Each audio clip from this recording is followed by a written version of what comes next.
ಚನ್ನಗಿರಿ ಗ್ರಾಮ ಟ್ರೀಜೆಯಲ್ಲಿ ಅಲ್ಲಿ ದೊಡ್ಡ ಸೇತುವೆಗೆ ಕಾಲ್ಸಂಕಕ್ಕೆ ಅರ್ಜಿ ಕೊಟ್ಟಿದ್ದೀವಿ ನಾವು.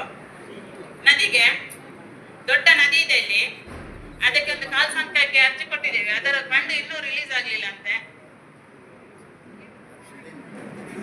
ಬಟ್ಟೆ ಹೋಗಿದೆ ಮೇಡಮ್, ಹೋಗಿದೆ ಅಲ್ಲಿ ಆಫೀಸಿಂದ ಡೈರೆಕ್ಟ್ರಿಗೆ ಫಾರ್ವರ್ಡ್ ಮಾಡಿದ್ದಾರೆ, ST ಡೈರೆಕ್ಟ್ರಿಗೆ. ಆಯ್ತು ಮಾಡಿ ಇಲ್ಲ ಅದು ಎಷ್ಟಿಗೆ ಕಳಿಸಿದ್ದು. ಆಯ್ತು ಆಯ್ತು ಆಯ್ತು ಆಯ್ತು ನಲ್ಲಿ ಸೆಕ್ಷನ್ ಆಗಿರುವಂತಹ ರೋಡ್ ಮತ್ತು ಸೇತುವೆಯನ್ನು ಬೇರೆ ಕಡೆ ರಾಜ್ಯಕ್ಕೆ ಒತ್ತಡದಿಂದ ಮಾಡಿದ್ದಾರೆ. ಆಕ್ಚುಲಿ ಅಲ್ಲಿ 5 ಕೊರಗ ಸಮುದಾಯ ಏನಿದೆ ಅಲ್ಲಿ ಇವತ್ತು ಕೂಡ ಮರದ ಸೇತುವೆ ಇದೆ. ಆದ್ರಿಂದ ಅದಕ್ಕೆ ಪ್ರತ್ಯೇಕವಾಗಿ ಕೊಡ್ತೇವೆ ಅಂತ ಹೇಳಿದ್ದಾರೆ.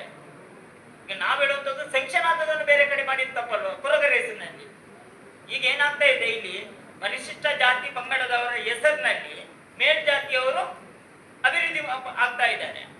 ಇವ್ರದ್ದು ಅದೇ ಇದಾಗಿದೆ, ಸೆಕ್ಷನ್ ಆಗಿದ್ದು ಇವರ ಹೆಸರಿನಲ್ಲಿ. ಅವ್ರು ಹೇಳ್ತಾ ಇದಾರಲ್ಲ, ರೀತಿ ಆಗಿದೆಯಾ? ಹೌದು. ಯಾಕೆ ಹಾಗಾಯ್ತು? ಡೈವರ್ಟ್ ಆಗಿದ್ಯಾ? ಅವ್ರು ಹೇಳ್ತಿರೋದು ಡೈವರ್ಟ್ ಮಾಡಿದ್ದಾರೆ ಅಂತ.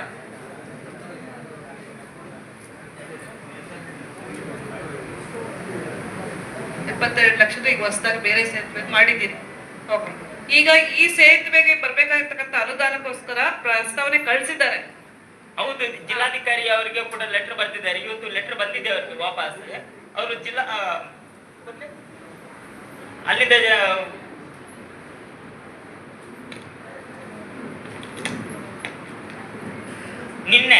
ನಿನ್ನೆ ಕಾರ್ಯನಿರ್ವಾಹಕ ಅಭಿಯಂತರರು ಪಂಚಾಯತ್ ರಾಜ್ ಇಂಜಿನಿಯರಿಂಗ್ ವಿಭಾಗ ದಕ್ಷಿಣ ಕನ್ನಡ ಮಂಗಳೂರು ಅವರಿಗೆ ಜಿಲ್ಲಾಧಿಕಾರಿ ಅವರು ಲೆಟರ್ ಬರೆದಿದ್ದಾರೆ.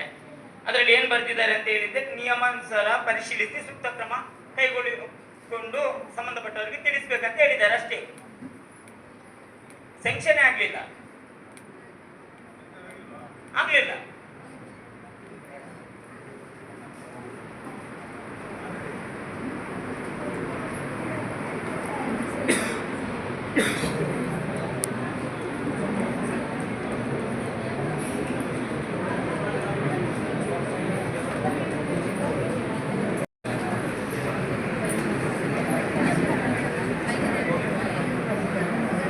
ನಿಮ್ಮ ಪತ್ರಕ್ಕೆ ಅವರು ನಿಯಮಾನುಸಾರ ಕ್ರಮ ಕೈಗೊಳ್ಳಿ ಅಂತ ಸಂಬಂಧಪಟ್ಟ ಇಲಾಖೆಗೆ ಪತ್ರ ಬರೆದಿದ್ದಾರೆ. DC ಅವರು ಪಂಚಾಯತ್ ರಾಜ್ಗೆ ಬರೆದಿದ್ದಾರೆ.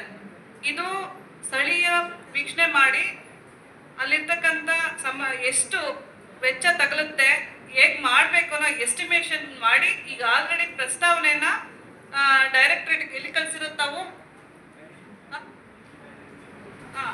ST ಡೈರೆಕ್ಟರೇಟ್ ಕಳಿಸಿದ್ದಾರೆ. ಆ ಪ್ರಸ್ತಾವನೆ ನಾನು ತರಿಸ್ಕೊಳ್ತೀನಿ.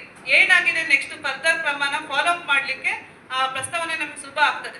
ಕ್ರಮ ತಗೊಳ್ತೀವಿ. ತಾವು ಹೇಳಿಯವರು ಅದನ್ನು ಫಾಲೋ ಅಪ್ ಮಾಡಬೇಕು. ನೋಟ್ ಮಾಡ್ಕೊಳ್ಳಿಮ್ಮ, ಸಬ್ಜೆಕ್ಟ್ನ ನೋಟ್ ಮಾಡಿಕೊಂಡು ಹೇಳಿಯವರಿಗೆ ಕ್ರಮ ಹೇಳಿದ್ದೀವಿ. ಈಗ ಏನು ಹೇಳಿದ್ದಾರೆ, ಪ್ರಸ್ತಾವನೆ ಎಲ್ಲಿದೆ ನೋಟ್ ಮಾಡ್ಕೊಳ್ಳಿ, ಅದು ನಾವು ಕ್ರಮ ತಗೊಳ್ತೇವೆ. ಅಲ್ಲ ಮೇಡಮ್, ನಾವು ಹೇಳುವಂಥದ್ದು ಅಲ್ಲಿಗೆ ಸೆಂಕ್ಷನ್ ಆದದನ್ನು 1 ಕಿಲೋಮೀಟರ್ ದೂರದಲ್ಲಿ ಹಾಕಿದ್ದೆ ತಪ್ಪು. ಅಧಿಕಾರಿಗಳ ಮೇಲೆ ಆಕ್ಷನ್ ಆಗ್ಬೇಕಲ್ವಾ? ಈಗ ನಾನು ಹೇಳುದು, ಅದಕ್ಕೆ SC ST ಅವರ ಅನುದಾನವನ್ನು ನೀವು ಬೇರೆಯವರಿಗೆ ಕೊಡುದಾದ್ರೆ ಯಾಕೆ ಬೇಕು ನಿಗಮ ಅಥವಾ ಸರ್ಕಾರ? ಯಾಕೆ ಬೇಕು? ದಲಿತರ ಹೆಸರಿನಲ್ಲಿ ಯಾಕೆ ನೀವು ಬೇರೆಯವರು ಉದ್ಧಾರ ಮಾಡ್ತೀರಿ? ನಿಗಮದಿಂದ ಮಾಡಿಲ್ಲ, ಅದನ್ನ ಸರ್ಕಾರದಿಂದ. ಮೇಡಮ್, ಸರ್ಕಾರ ಕೊಟ್ಟಿರುವಂತದ್ದು ನೋಡಿಪ್ಪ, ತಾವು ಹೇಳಿದಿರಿ, ಅದನ್ನ ಪರಿಶೀಲನೆ ಮಾಡಿ. ಯಾವುದೇ ದಾಖಲಾತಿಗಳಿಂದಲೇ ನಾನು ಅದಕ್ಕೆ ಕ್ರಮ ತಗೊಳ್ಳಿಕ್ಕಾಗೋದಿಲ್ಲ. ಅಧಿಕಾರಿಗಳು ಹೇಳ್ತಾ ಇದ್ದಾರೆ ಅಲ್ವಾ, ಅಲ್ಲಿಗೆ ಸೆಕ್ಷನ್ ಆಗಿರುವಂತದ್ದು ಅಂತ. ಬೇರೆ ಕಡೆ ಮಾಡಿದ್ದು ಯಾಕೆ ಅಂತ ಕೇಳಬೇಕು. ನಾನು ಪರಿಶೀಲನೆ ಮಾಡ್ತೀನಿ, ಅವ್ರ ಹತ್ರ ವಿಚಾರವಾಗಿ ತಿಳ್ಕೊಳ್ತೇನೆ. ಅದೇನು ನನಗೆ ಪ್ರಸ್ತಾಪ ಮಾಡಿದಾಗ ಅದ್ರ ಬಗ್ಗೆ ಅಟ್ಲೀಸ್ಟ್ ಮಿನಿಮಮ್ ದಾಖಲಾತಿಗಳನ್ನ ನೀವು ನಮ್ಗೆ ಸಲ್ಲಿಸಬೇಕು. ಈ ರೀತಿ ಆಗಿದೆ, ಅದು ಈ ರೀತಿ ದುರುಪಯೋಗ ಆಗಿದೆ,